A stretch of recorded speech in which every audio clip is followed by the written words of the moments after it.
Hey, welcome back, Founding Champions. It's Scott here with Founding Champions. And if you haven't seen the video on the explanation of what you're seeing in front of you, feel free to go look at that. It's about a 15-minute video.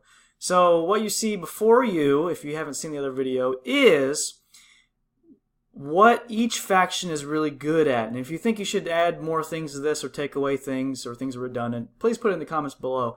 But what I'm trying to make the point here is, why is destruction so good?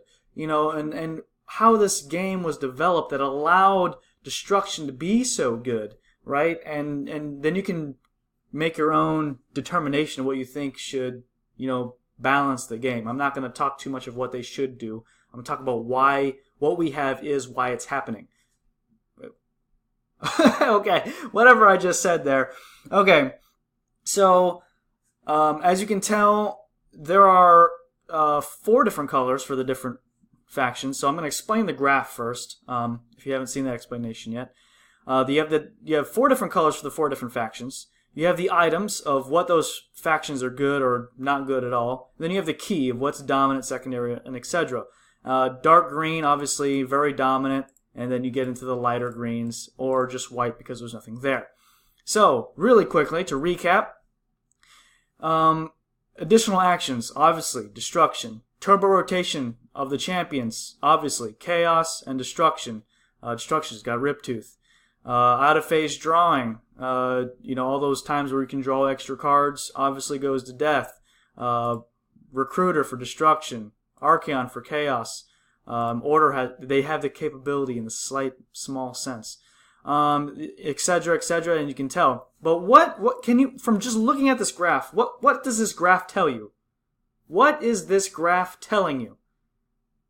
Look at all that green. The green and purple especially. So for destruction we have 1, 2, 3, 4, 5, 6, 7, 8.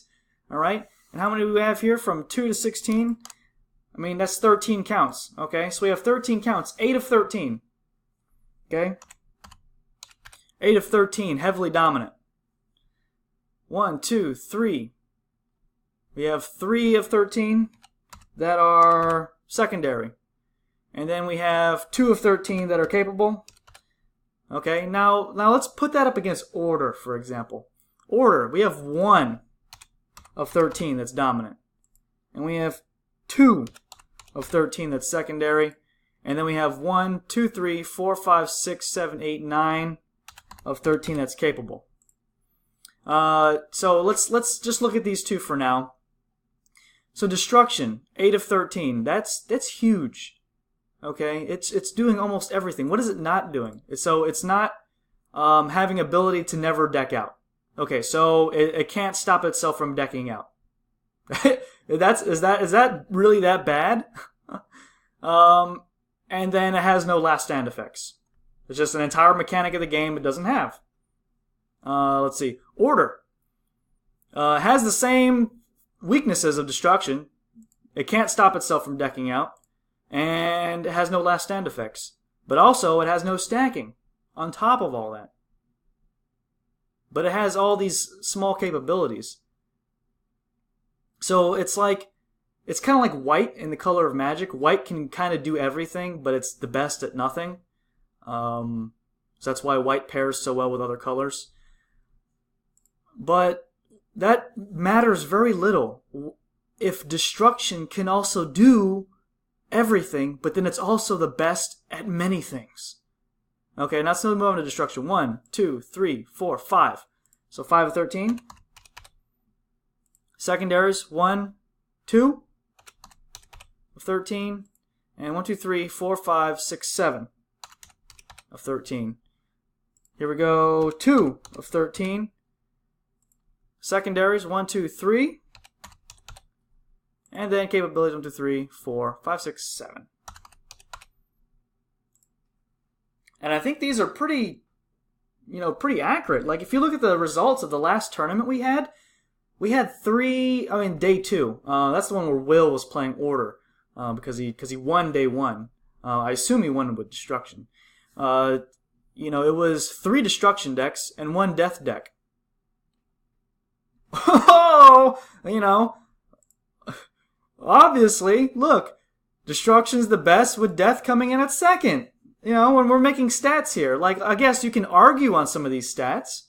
You know, maybe chaos should have more damage reduction or whatever. You know, but you know, you can't argue some of these. Inevitability, destruction isn't going to stop us from decking. Okay, it has no last stand. It just doesn't. There's no last stand in order or destruction. Okay, so we can make arguments all day. Now I do want you to make those arguments. Just put it in the comments below. And I do have the other video where I go into depth about every single line item. Okay, it's a 15-minute video. I go into every single line item. Every single one, I go into depth about what I'm talking about. And so the point I'm making, this is why destruction's so good. Just look at it. 8 of the 13 line items that I've made here, destruction is, and this isn't biased. I mean, tell me what else I can add. Go in the comments and say what else I can add. You know, tell me what chaos would be a triple X while destruction will be capability. Tell me, please tell me. Tell me what order would be a triple X while destruction would be capable or has nothing. Tell me. Go in the comments and tell me exactly what it is. That's what I want you to do. Because look at this. And I thought I tried to put as much as possible. Like Burn didn't even really need to be here. I mean, you can even argue all of them could be double X. All of them could be triple X. It just depends on, your philosophy on those things. But, I just put Death as triple X and the other 2 as double X. So go in the comments, tell me, and then just look at it. Make your own conclusions. I know I'm giving you some conclusions here, but you can make your own conclusions. Death, I don't think it has mass removal. I really don't think it has mass removal. It has a lot of removal. Lots of removal. But not one card that kills like 5 things. Or 3 things. So, I just wanted to explain a little bit of why destruction obviously dominated. It won day 1. It won day 2. I won with destruction at Gen Con when the game first came out. From the casual to the most competitive player, we all knew it. We all knew it. We all knew destruction was ridiculous. And it's a sort of grievous error, in design. It's like, what do you want chaos to do that death can't? What do you want death to do that destruction can't? Do you want one faction to have the capability to do everything but nothing amazing?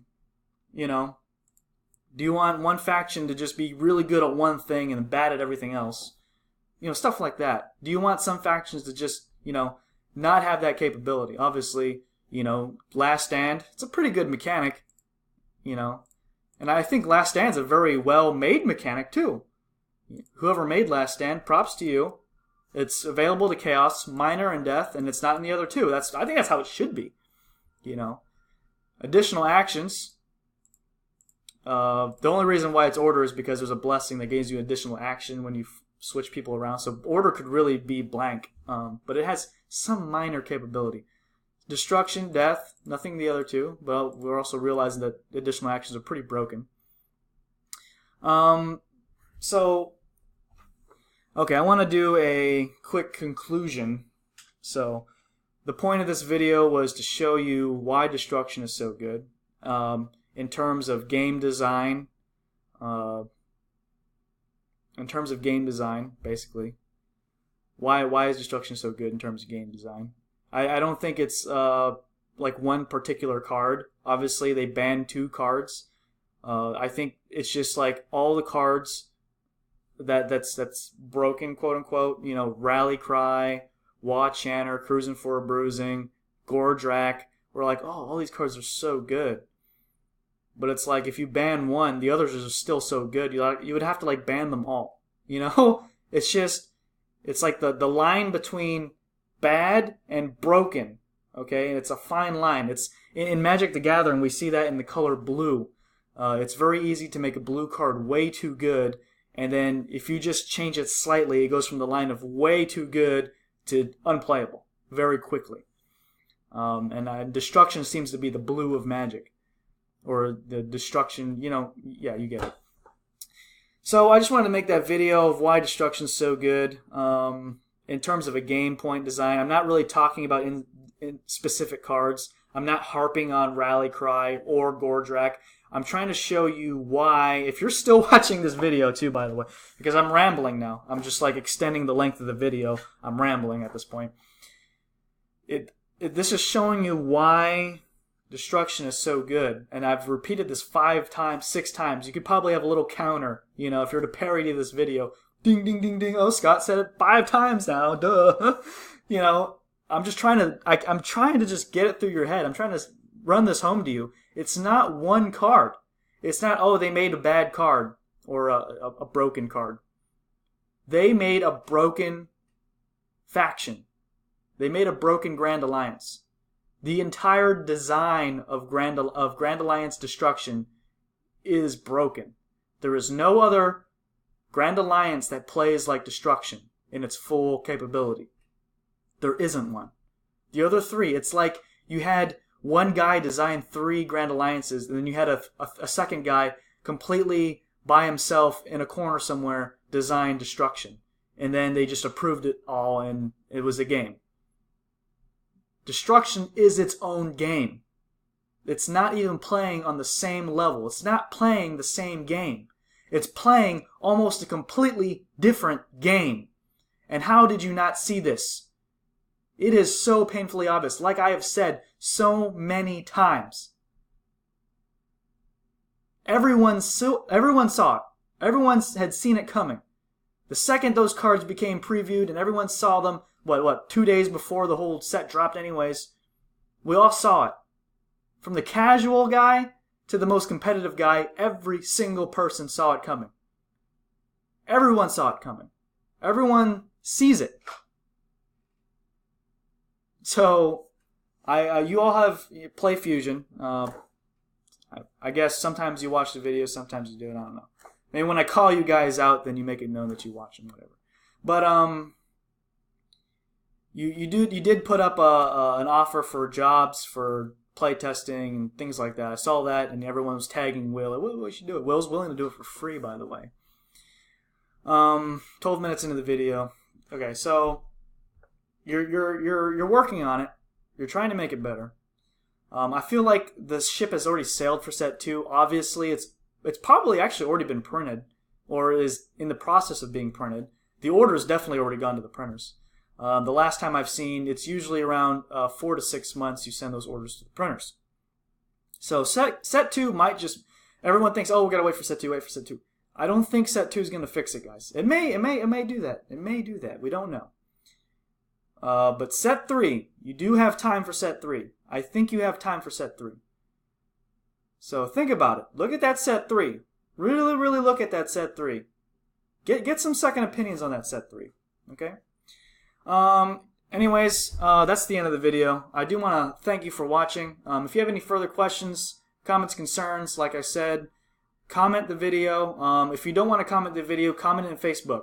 Whatever. You know, I don't care about the analytics. Oh, you get more views, the more comments. If you know, the YouTube will show your video to more people if you get more. I don't care. I don't care. Thumb down the video, I don't care. I make the videos regardless. I could have 10 thumbs down and 1 subscriber, I'd still make the videos, okay? That's fun. I like making the videos. It's just a hobby of mine. It's a hobby. You know, a lot of people do hobbies without anybody seeing the results. Okay, so, you know, like I said, just comment it on Facebook, comment somewhere, think about it, talk about it. You know, if you're Play Fusion and you're watching this, think about this. Think long and hard, you know. And if even if you're not in design or playtesting, you know, you do have meetings in the morning. Hey, so-and-so said this. You know, I'm sure the playtest design, the owners would, oh yeah, we're working on it. Well, okay, you know, it's your bonus at the end of the year. It's your paycheck. So, all right. Well, that's my rant. I do want to thank you for watching, and I hope you have an outstanding day, regardless of who you may be.